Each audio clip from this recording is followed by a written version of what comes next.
The Swiss Biotech Day is the leading conference for the Swiss biotech industry.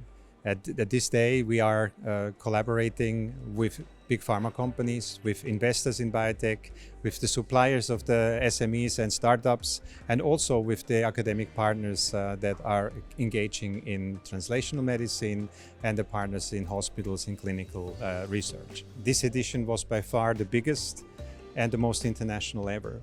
We have had close to 1,800 participants, 44 countries that were present, and almost 40% of the participants actually joined us from abroad.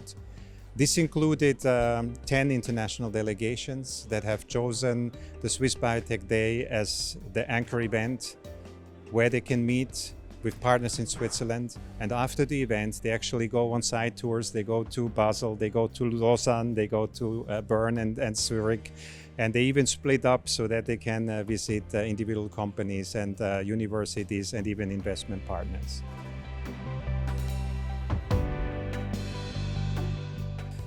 If we do research in this field, we do research to develop new products, not for Switzerland, but for the globe. The medical needs are there internationally.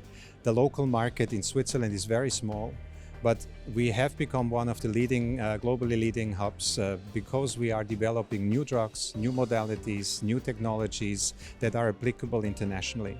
In our Swiss Biotech report this year, we have chosen the title Effective Solutions for Global Challenges. We have a long tradition that industry and research works together in Switzerland. On one hand, it stems from the very strong academic research capabilities, starting from basic research, but then all the way to translational medicine, where we can work together between startups, SMEs and big pharma companies and the powerful academic research. Switzerland is very clear.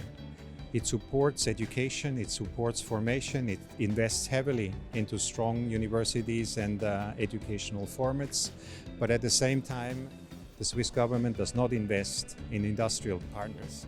And therefore, the collaboration of public-private partnerships is a very effective tool how industry and academic research can work together.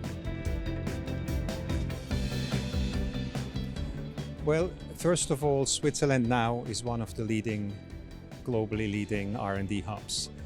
For the 12th consecutive years, Switzerland has been at the top position in the Global Innovation Index that WIPO, the Worldwide Intellectual Property Organization, is issuing every year. So for 12 years, we've been on top.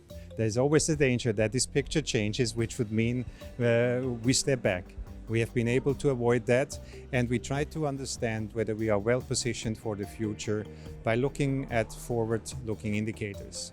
One of them is the continuous flow of new biotech companies being formed, because those companies that are being formed today are going to be delivering and developing the products of the future. The second one is that we look at the intellectual property situation. Do we, as we did in the past, continue to be a leading country in having world-class patents filed that have a great potential to either have a technological relevance or to have a wide, far-reaching market impact.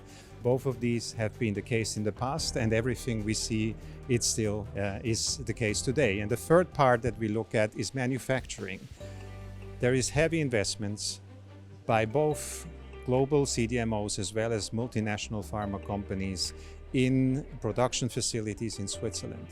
Although Switzerland is recognized as a country with fairly high cost of production, we actually are effective, we are stable, we are robust, and we are therefore a trusted partner in international supply chains.